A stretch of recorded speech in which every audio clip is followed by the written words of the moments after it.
Everybody is dealing with something. And that's really why I want to share these stories, because the more stories we tell, the more people can relate to them, and hopefully we can help, get through their own struggle. Yeah, no, it's super simple to do a podcast. You basically just need a couple of microphones and sit down and talk for a little while. Just do the work yourself. They're going to see it. They're going to see mom happier, healthier in so many ways. And your energy that you're going to give off is going to speak more volumes than anything you can speak to them. We're constantly publishing new content.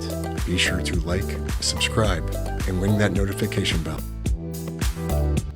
All right, you guys, welcome to the Tattoos of My Soul podcast. I'm glad that you're joining us today. Today I have my guest, Leah Mawdsley. Did I say that correctly? Mawdsley. I just asked you and then it came out wrong again. That happens. I knew when I said that it was wrong. Okay. I just asked. Yeah. Leah Mawdsley. Sorry. Yeah. And I'm excited about this topic today that we're going to discuss because it's one that I'm very passionate about as well. We are going to talk about how to be a positive influence for your kids as it relates to health and wellness. And I think that this is such an important topic, such a needed topic, and also a topic that a lot of parents struggle with because you don't know kind of how to influence your kids in a positive way without preaching or coming on too strong. And so that's the main thing that we are going to discuss today. And Leah, I just appreciate you coming on and taking the time to do the podcast, and I'm excited to talk with you. You have a very extensive history in health, wellness, fitness. Would you mind kind of just giving a little bit of your backstory and a recap and how you got involved and interested, in health and fitness?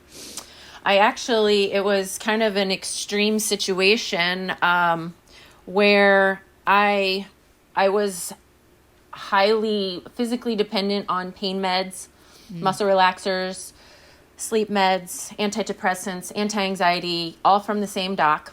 And had no idea the ramifications of all of that. I was just in so much pain. I was in a really bad marriage. I had very young children.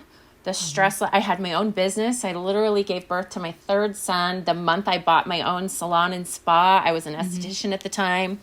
I just had a lot on my plate, and it started to manifest in like back pain. And anybody who's dealt with chronic back pain, my heart absolutely goes out to you because it's just debilitating.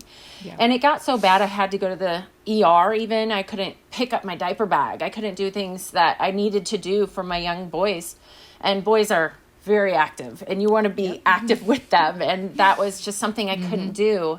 Long story short, I was given this emergency pain med thing.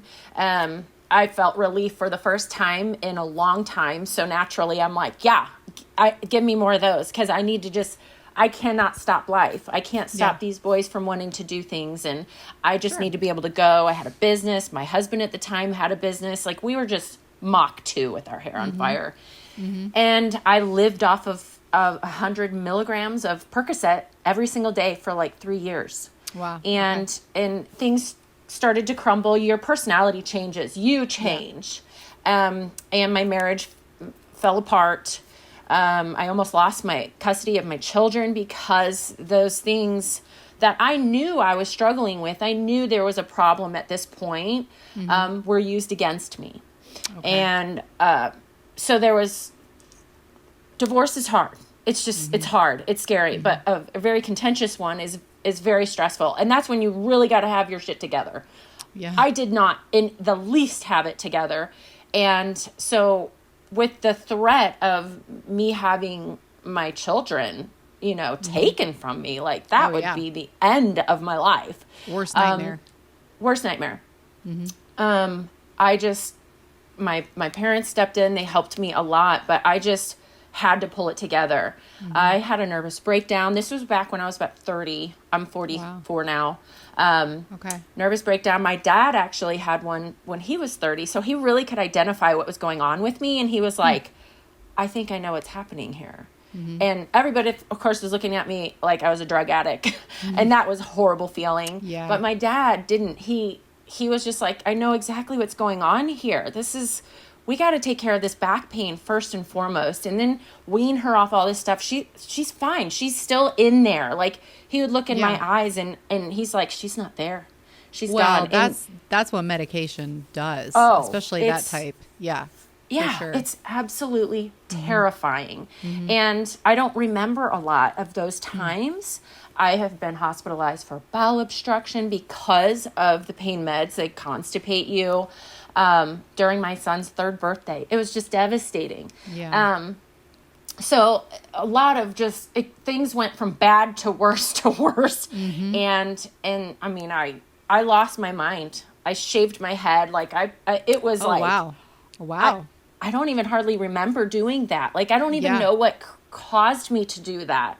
I was just done. I couldn't pull myself together. And so thankfully I have amazing parents, and they stepped in.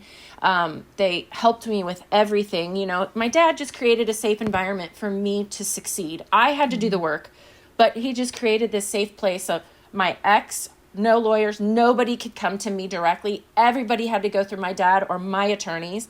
Like, I needed just a break from life and things coming at me. And I did depend on those meds just to function.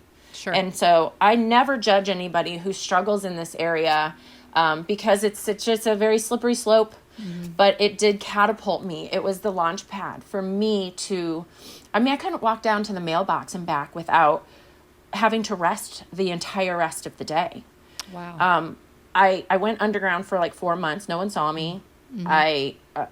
Of course, I was like wearing away. I was like, I was just like, oh my gosh, I can't believe this is my life right now. And I started doing P90X. I don't know if you remember the big wave of the P90X.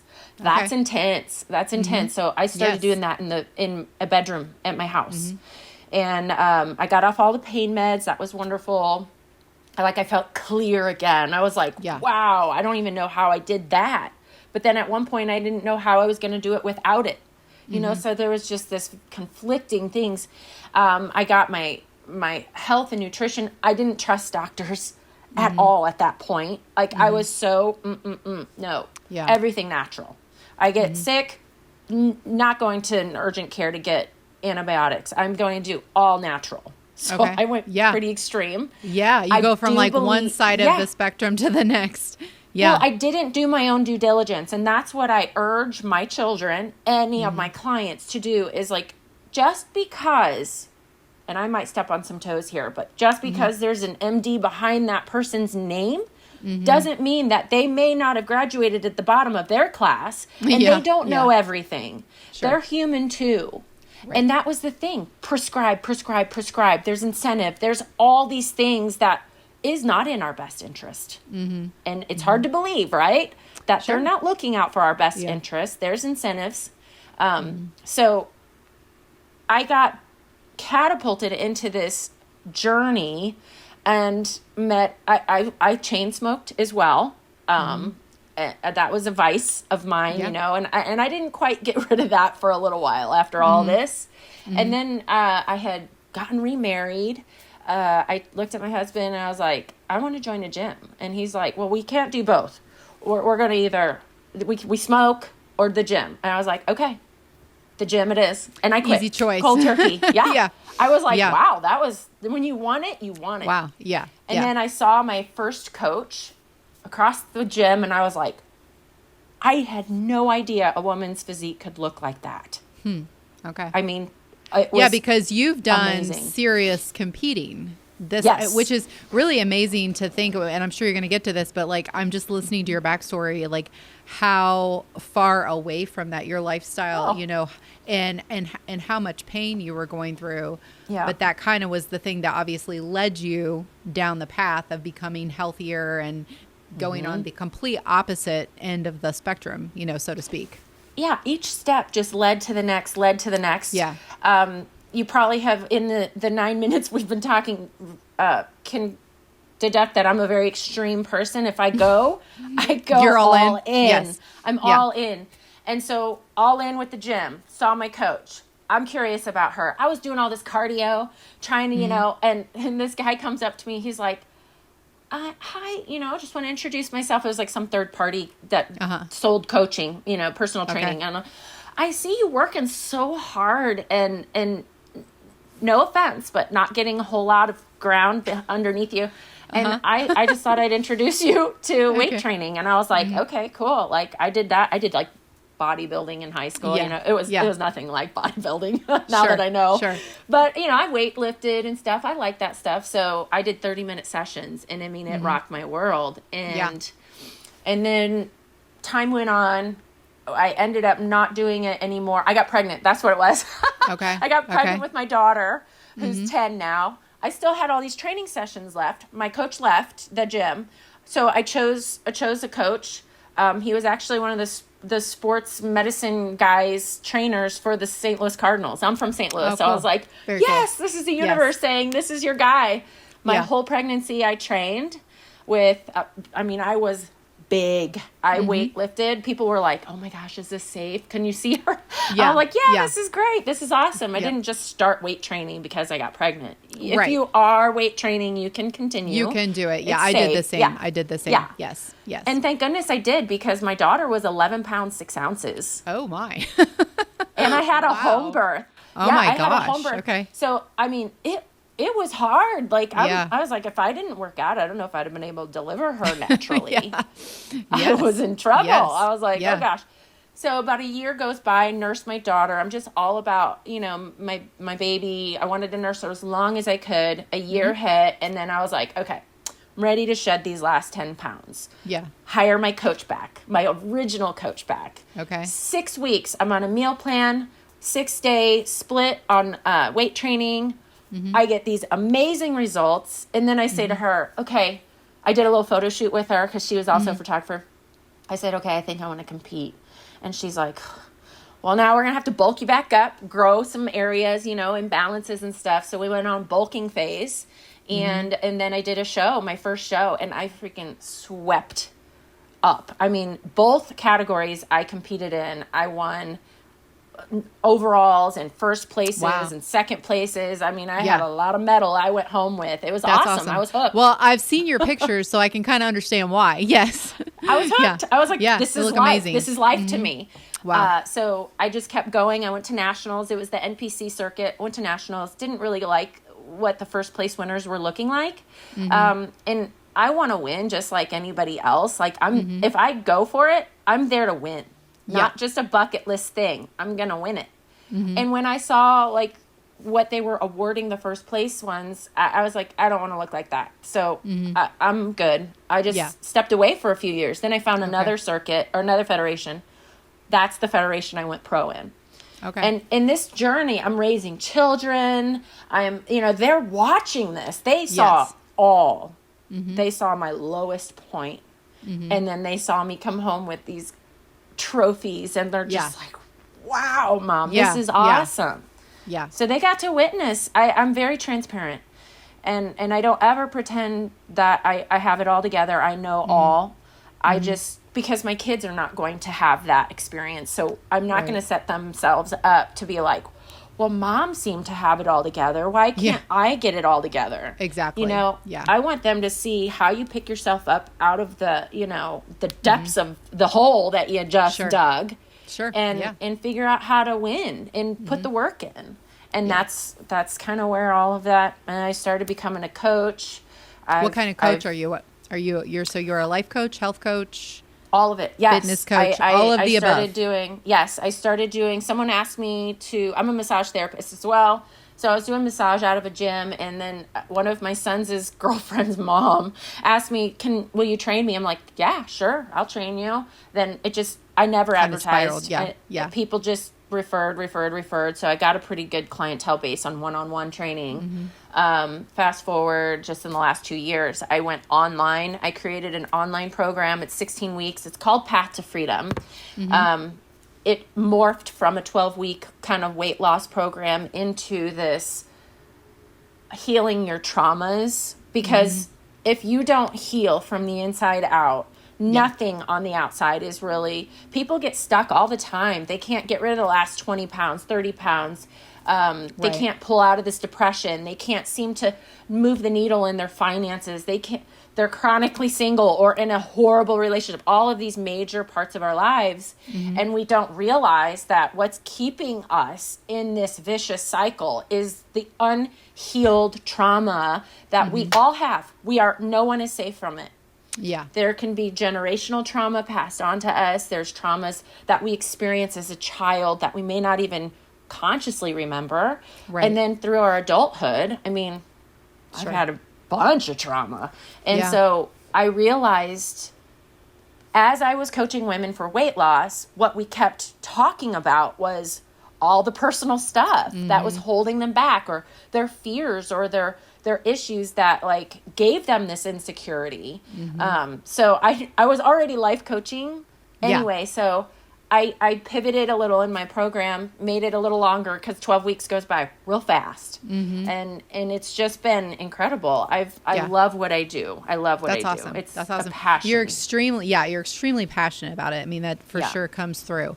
I love too, because what I'm gathering from you is you started exercising because you were in a mental pain, a lot of mental and emotional, even probably spiritual pain, inner pain. And I can totally relate to that, because while I've always exercised, I mean, I think I've been consistent exercising literally since I was in 7th and 8th grade. It's just something that I've loved to do. And I've always had an active lifestyle, but it wasn't until I went through my own trauma that exercise changed the way I looked at it, the way that I perceive it, the way that I use it as a true like tool and strategy in my life. Because it used to be kind of like this something like I have to do it, like and I didn't always want to do it, like I just got to get up and get it done, and you know, you kind of dread it. And now it's literally like somebody flipped a switch and my perspective is so much different. I see it as something I get to do. I see it as something that I know how good it makes me feel. I know the difference between when I don't and when I do. And it has become one of my main forms of therapy, like everyday therapy, to keep me on a path that is, you know, healthy as it relates to all the different aspects of health. And so I'm gathering that was kind of the same, you know, pushing force behind your journey, because I mean, it sounds so similar. It definitely wasn't to like lose weight. I was 120 pounds. I just want to feel better. I just needed to like survive. It wasn't even to feel better. Like I needed to live. I'd almost lost my life a couple of times because of these meds. And that was scary. And I just couldn't imagine what that would have done to my boys. Like, I just had to like smack myself across the face and be like, I don't care how painful this process is going to be for you. You need to be here for them. Yes. Period. Yes. 100%. And so that was a huge catapult into that. And then of course I love to bodybuild. I love the aesthetic of it. I mean, what woman doesn't want to look good naked? Like, especially, right? Like, that's half of the, I like have a little questionnaire, like, what are your goals? Or like, I just want to look good naked. Yeah. I want to feel like I can be naked. Okay. Yeah. I want to be intimate with the lights on a little bit, or, you know, whatever. And I'm like, that's a great motivation. Like, just confidence. Confidence from the inside out. And sometimes the outside has to happen first. Sometimes the inside has to happen first. It's just different for everyone. It's different for everybody, for sure. Yeah. So as you said, your kids have kind of watched, you know, you were transparent as they're growing up. They're seeing kind of the process and the transformation within you. And so now, how old are your kids now? I know you have 3 kids. Your youngest is 10, like you said. How old are the other 2? My next one is 16, and then the next one's 18, and then I have an almost 23-year-old. Oh, there's 4. There's 4. Yeah, there's 4. There's 4. Okay, so you have you have your hands full. And I've seen on Facebook, one of the things that you post a lot is going to the gym with your kids, which I think is awesome. So love it. So kind of, I think that's like the main thing that I want to communicate today, because like I said, it's so easy. Especially if we're trying to live a healthy lifestyle, we're trying to exercise, we're trying to eat well, we're trying to do all the things. And as we're raising our kids, that can be a struggle because, you know, you don't want to come on too strong. You don't want to force them. You don't want to preach to them or lecture to them. What have you found has been the best way to influence your kids to be healthy and to take care of themselves? It's real simple. Shut up and do the work yourself. Okay. That's it. Yeah. Like, Yeah. stop the talking, live it. They are watching you. They are watching you like a hawk, even though you don't feel like they know you exist at times. Yeah. They're watching you, and what they're sensing is not, oh, mom lost 10 pounds. They don't know about that. They see Right. mom happy. Yeah. They see mom with high energy. Things are happening for her. She's in alignment. She's her relationships are getting better. Her business is growing. She's just happy. She wakes up ready to tackle the day and just live life in this abundant, beautiful place. The energy that you give off is what they get. Yeah. Now, I invite them. And I had always invited them to come to the gym with me. And the boys did when they were young. They would. And Jasmine's just grown up in the gym. Because I started training people when she was 2. So Okay. she doesn't know any different.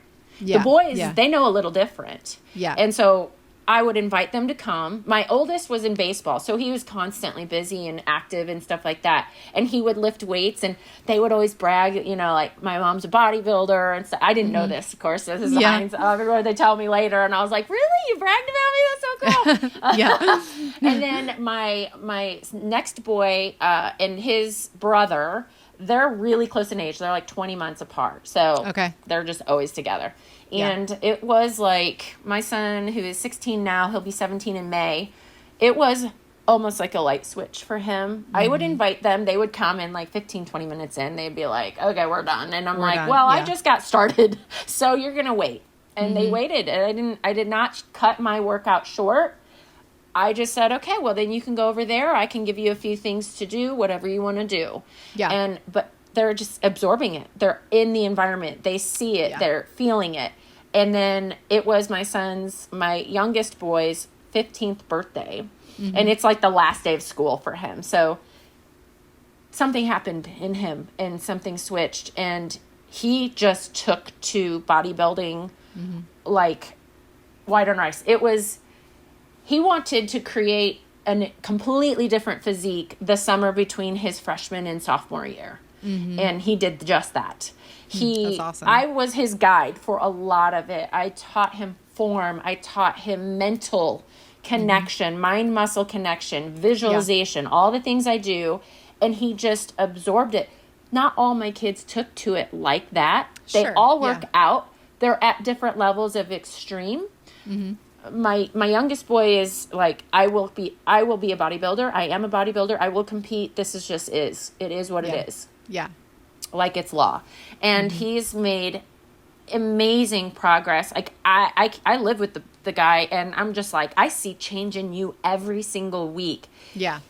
I've interviewed him as well, and posted our interviews because so many people have seen his progress pics and they're just like, what are you doing? I'm like, he's consistent. He's putting the work in. showing up. Yeah. He's showing up. He's listening. He's putting Sure. it, pen to paper when it comes to his nutrition. He's watching things. He asks me questions. He tracks his nutrition. He worked his way back. He knew he wanted to weigh this at this time. So how much does he have to gain per month? Okay, that's what I got to gain per month. That he just worked his way backwards and said, I have to have this many calories a day. And then these are the macros that I need to match. And I, of course, helped him with all of that. And he just got to work. Yeah. And of course, I love doing that's like to go to the gym and work like that with your child is super. I'm in heaven. Yeah. Super fun, super rewarding. Yeah. Yeah. Very. And to what- see the progress is amazing. For sure. And what I'm gathering from you, as I'm listening, it doesn't sound like you pressured them. It doesn't sound like there were a lot of expectations. Like you said, if they were done within 15, 20 minutes, okay, we'll just go over there and I can show you something or not, or you can just wait. And I think as it relates to health in general with our kids, because maybe not everybody's in the same position, where they're actively working out themselves. Right. Maybe they're more in a position where they're just starting, or they're kind of like figuring out as the mom or as the parent, Sure. hey, I need to start exercising or whatever. And you want to bring your kids along with you. I think not making it something where there's a lot of pressure or a lot of have to. Like I have found, because I wasn't always that way with my kids, like when they were younger, I kind of was like that. I would say I was more of the helicopter mom, Right. and just, oh my gosh, you can't have this and this is bad. And they didn't respond well to that, It doesn't work. And I think when you can kind of take more of an arm's length approach, and now it's kind of like, hey, this, and I do a lot of, modeling as well too, with like what I'm doing each day, but I don't feel like I push it on them. It's kind of like, this is always the option. And if you want to ask me about it, I'm more than happy to explain it or teach you or whatever. And my kids, just like yours, my youngest son, because all of a sudden football is it for him. Like he has fell in love with the sport of football. And so now he is 13, he's in 7th grade. And so he's really interested in getting stronger and building muscle and faster, because he wants to be able to perform better on the football field. But what I've also noticed within him, which is the part I love the most, is he is figuring out, when I exercise, my mood is better. When I exercise, I feel better. And he'll even say to me, Mom, when I eat too much sugar, it makes my stomach hurt. Like he's making these connections. And I love that, because that's really the only way, in my opinion, you consistently can stay healthy and make healthy choices, is if you realize the connection between, when I do these things, this is how I feel, and I'm able to live a higher quality of life. It's not like this have to thing. You know what I'm saying? Oh, absolutely. I mean, you just can't push a wet noodle uphill. That's just, nobody's got that kind of energy. True. And I mean, you try to get your kids to make their bed and do their laundry and do the dishes and all this stuff, and it's just like beating your head against the wall. But living it and just coming at it from just like, if you want to live a higher quality of life, and they don't start making those connections until they're a little older, until they start meeting some resistance in life and some trials and things that make them feel, I don't like how that makes me feel. My boys started doing push-ups in their room. I didn't even know they were doing this. They were just, my one did push-ups, and then the younger one just kind of followed suit, and they just, every morning they did push-ups. They didn't like how they felt. So we were just coming out of COVID, okay? Yeah. And a lot of our kids were in this very developmental stage that got short-circuited. Yeah. And there's a lot of anxiety. We ended up in a doctor's appointment that I did not make, let me just tell you that. But I was invited to by my boys. Okay. And the first thing that they do is ask them a number of questions and then said, yep, they're depressed. I think we should put them on Prozac. I'm like, oh, yeah. I said, are you nuts? They're like, is that all right with you? I was like, no, none of that's okay with me. I said, we were about a month into that whole journey. I said, you give me 1 month. You give me 1 month. And they're like, well, we'll follow up in 6 weeks. I go, we'll see about that. Mm-hmm. And I said, what about rhodiola rosea and ashwagandha and all of the, these adaptogens that you can have in healthy lifestyle in your diet? I'm like, all of this matters. Yeah. I'm not going to put my son on a drug that could have bad ramifications if by some off chance they do. Yeah, no, we're not going to. And they weren't on board with that either. And they get to see this like extreme, like, okay, they just want to medicate me that. And I gave them a litany of things that could happen to them if they were on this. I mean, we've had another experience where my son felt like he may have had a hernia. There was no incident. There was nothing like that. During that visit, I said, well, Jackson, why don't you have her check you on that? Yeah. And she's like, oh, yeah, he's got hernia. I'm going to send you over to the general surgeon. We go to him. He's like, yep, hernia. I'm like, my mom gut is just screaming at me right now. Yeah, this doesn't feel right. And we scheduled him for surgery, and his dad was totally on board. And I'm like, I'm just not on board with this. And I canceled the surgery the day before. Wow. I found a specialist in a city, about 2 hours away. And 10 seconds in the visit, he's like, he doesn't have a hernia. It's like, I knew it. I knew it. And you just know. And what I urge parents to do is trust their intuition. Moms, trust your gut. I think as we get older, we stop doing that for some reason. And yes, I know it's our children, and that's all the more reason to stay connected and connected to yourself, because that's where you're going to get your downloads. That's where you're going to get your answers on what to do. Every child I have is different. They all respond differently. I can't do the same thing with one as I do the other. Yeah. And so you got to adjust. You've got to acclimate yourself to this and be your child's advocate, even if they are their own worst enemy at that time. Right. You know, we dealt with drugs. We've dealt with drugs. And I mean, parenting, it's hard. Hardest job on the planet. Hardest job on the planet. Absolutely gut-wrenching sometimes. But what I tell my gals, my queens, I call them, whenever they hire me, I just say, just do the work yourself. They're going to see it. They're going to see mom happier, healthier in so many ways. And your energy that you're going to give off is going to speak more volumes than anything you can speak to them. For sure. And if you do home workouts, let them join you. Don't kick them out of the room. Let them join you. Just say, okay, let's do this. It does not have to be perfect. We are not looking for perfection. It's progress. That's it. Progress. And when they don't feel they have to be perfect. We can't be perfect. It's just not possible. I agree with that 100%. So for my own personal story, like, went through significant trauma as well. And for a certain time period, I felt like I had to keep it all together for my kids. Like I had to kind of put on this persona that I'm okay. Like, this terrible thing happened, but I'm fine. And let's not really talk. That was kind of my own inability to deal with what had happened. But then that made nothing better. It actually made everything worse. Because they're probably looking at you like, okay, she looks okay, but I don't think she is. Not feel okay. Right. Yeah. And it wasn't until kind of everything fell apart even more that I finally realized, like, why are you wearing this? Like, asking myself, why are you putting on this mask for your kids? And it was exactly what you said. One day they're going to go through their own stuff. And if they don't have that example of, hey, I'm going to think back, and I saw mom go through that really difficult time, and this is what she did to pull herself out, then how are they going to be able to? I don't want them to ever feel like they have to look like they have it all together, or they can't talk about what's bothering them. And so I took on a more transparent role with my kids. Of course, I believe in balance there. There's certain things that when your kids are, especially if they're younger, you don't, necessarily need to involve them in. And, you have to weigh in your own mind, like what's appropriate to share and what's not.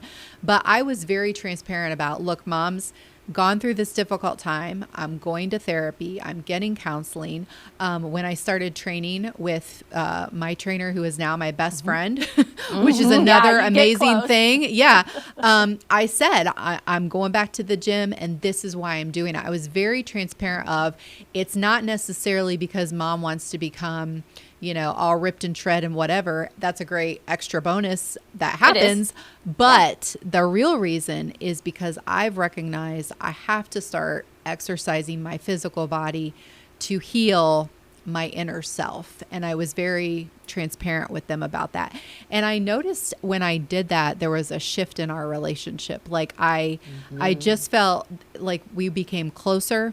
I felt like they understood more. Trust. There's trust, more trust there, because they're like, she's being real with me. Because there's this cognitive dissonance that happens if you're saying something and they're like, I'm doesn't feeling match up. something else. Right. I can't put my finger on it, but it's like, if they're old enough to even ask the question, I kind of feel like they're old enough to get the real answer. Yeah. Because they obviously know there's a question here. There's wondering here, and they're trying to deduct all of these things.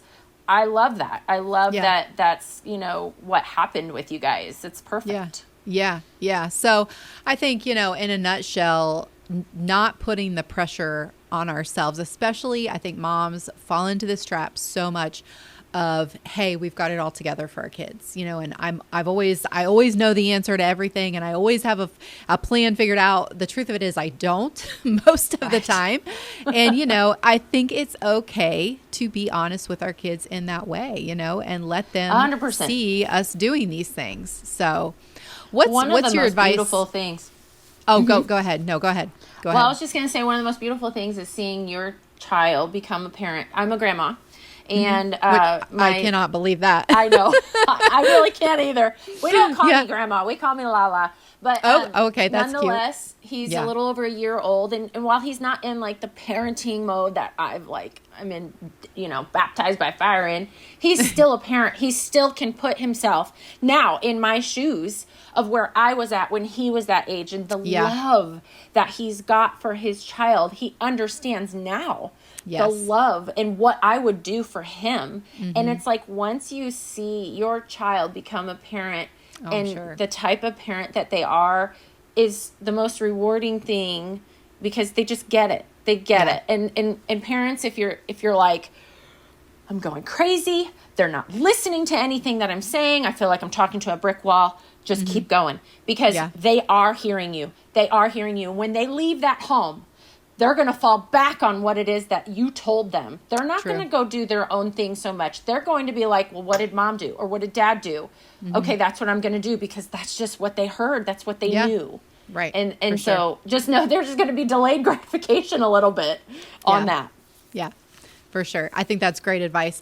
I was going to ask you, and kind of like the thing I'd like to end with, because not everybody, like I said, not every parent has an active lifestyle. I mean, you are probably on the extreme, and there's a small percentage of people that, you know, do the kind of competing, and you're a pro athlete, which is amazing, you know.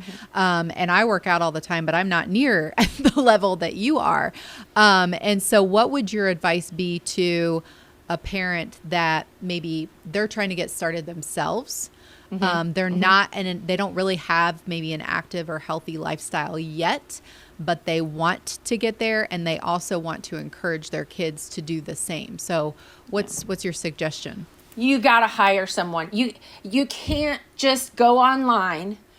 I get lost online, and I'm a coach. And so it's like, it's so confusing. There's keto, there's South Beach, there's this, there's that. There's so many different things. There's cleanses. You do what works for you. It all works. It all works. It works because you work it. So find the thing that resonates with you. Hire someone to guide you. You hired someone. You became best friends with that person. You probably don't know what life would be like without that person. True. I have been training some people for 8 or 9 years. I couldn't imagine life without them. They can't the same. And then even my online people, they're just like, I just need this sounding board, this person to be like, keep going. You got this. The You're accountability on the right piece. Yeah. Yeah, it's not even accountability. It's just like a mirror. Like, is this right? And yes, you are on the right path. Just keep going. Keep digging through this and having that encouragement. I will never not have a coach ever in my life. I will always have somebody, accountability, those group support things, coaches. I have so many colleagues that are coaches that I respect greatly. We all have a different kind of wheelhouse and we tap into each other. And I've even gotten my kids coaching from some of my coaches, not me. Sometimes they hear things differently from somebody else, and it's not you. And got to be okay with you not being the one. You get them a coach that you trust. I got coached by this coach, so I knew what they were about to go through. And I'm like, this is a game changer. And it was a game changer for one of my kids. Yeah. He dealt with anxiety and depression. Like, we went to that doctor and they wanted to medicate them. And I'm like, no.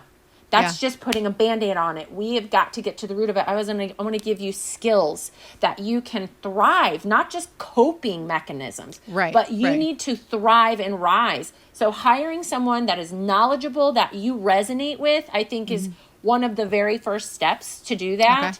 Okay. And then you do whatever the hell they tell you to do. You listen to them.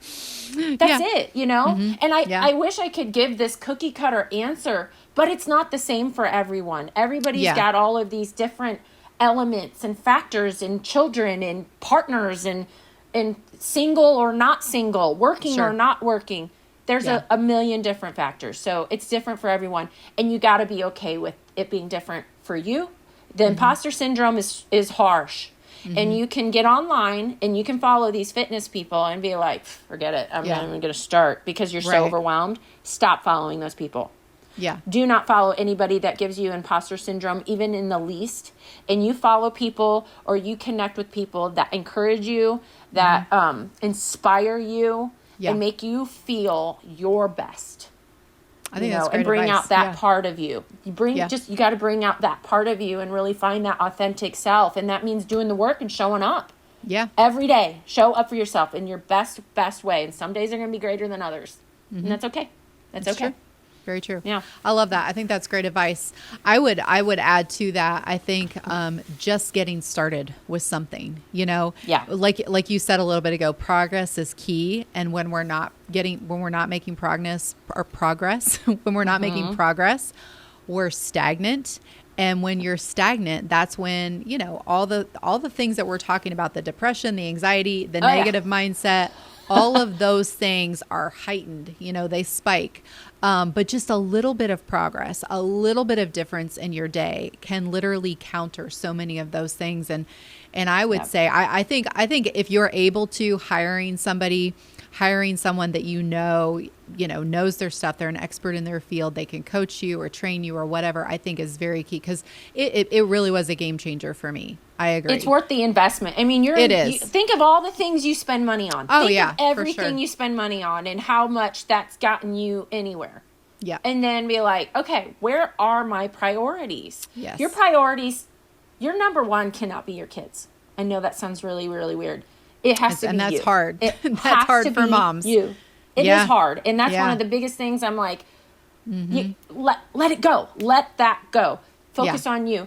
I had a mom hire me and she'd be like, well, I didn't get my workout in today, and she just did it from home. And I was like, that's fine. She said, because I dropped the kids off to school and then I had to come home, make their beds. I go, whoa, what'd you just say? I said, you had to make their beds instead of taking the time out to work out. I'm like, leave the beds. Yes. Leave it. Yes. We distract ourselves. We hide behind our kids. We hide behind our spouse and our job and our titles. And it's like, you just got to get real with yourself and just, you got to take it all away and just realize you're stalling because you're scared. You're scared of failure. We all fail. That's how you succeed. You got to fail first to succeed. Right. You just got to keep showing up. That's the problem. It's like, never get started because you're scared to fail. It's exactly part of life. For sure. Yeah. For sure. I think everything you're saying is spot on. And I think hopefully a lot of parents will listen and be able to, and just take some little seeds of knowledge and kind of apply them to their life, and it doesn't have to be all at once. I think that we can get very overwhelmed when we're kind of looking at the big picture and we're like, oh, I need to improve this and this and this, and then I need to help my kids do this and this and this. You don't need to get overwhelmed. That's one of the things Lindsay and I preach the most with people that we work with is just do something small. Just get started in the right direction, because then that quickly builds. You start feeling the difference for that small thing. Like you said, your kids just started doing push-ups. Yeah, that was it. Let's start with push-ups, start with crunches, start with a walk around the block, take them with you, and then let it build from there without the pressure, without the expectations, and make it fun, make it something that is fun that they want to do with you. Recognize, appreciate the little things that they're doing, point them out, encourage them. Every little thing you need to encourage them. I'm not saying blow sunshine up their rear. I'm just saying, there's a balance, there's a line. There is a balance, like, yes. Wow. Like anytime my son comes home from the gym, he'll take his shirt off. He's like, what, I trained today? And I'm like, ooh, your lats look really big today. He's like, thanks. I'm like, I don't care if this inflates. I'm like, he's so proud because he puts the work in. And it's just every single opportunity I have to encourage my kids, it's just positive reinforcement. Positive reinforcement. That's huge. With yourself, too. Positive reinforcement with yourself. Treat yourself like you treat your kids. That's one of the things that comes up in coaching too, because, so many women, I'm coaching a woman right now that is so hard on herself. I said to her last week, I was like, you have got to be nicer to yourself. She beats herself up over everything. And one of the things I asked her is I said, would you talk to your daughter like that? Would you talk to your daughter like you're talking to yourself, So we have to be kinder to ourselves. And I think the main takeaway I hope that people get from our conversation today, because I think it's a really good one and there's so many valid points, but I think the main takeaway for me is like when you take care of yourself, you are actually taking care of your children. Taking care of them. It's kind of a ripple effect, and they pick up on all the things that you're doing. Like you said, you're a happier, healthier person to be around, and they remember when they leave. They remember what they saw, They do. And so it's all about those little things, those little daily rituals that we do that are influencing them. And they get to influence their friends. And you know how amazing that feels? How amazing is it to be a coach and for someone to just get a little bit more ahead or a little bit healing, how that makes you feel as a coach, that you were able to have a part of that. They get to do that out in their little world. Yeah. And that's huge. I even cultivated a little bit of coaching with a younger boy with my son, because I'm like, you have something to offer. He's like, Mom, I don't know enough. I go, you do. Mm-hmm. You can coach anybody who's a little bit further behind you. Yeah. Anybody. That's you got to think of yourself as something, you have something to offer people, and you got to give it away. You can't gatekeep that. Give it away. It's going to make you feel better as a person, and you're going to grow. Yeah. That's an awesome point. It all comes back. Yeah. I love that. I think I'm going to have to use that. I like that. Yeah, that's a good one for sure. It is a good one. Well, Leah, thank you so much. I appreciate your time. I think you're awesome. Yes. I think you're a rock star. I know that you're making a huge difference for tons of women and people in general, and also a fantastic mom. So thank you for sharing your wisdom. Thank you. I appreciate it. Thank you.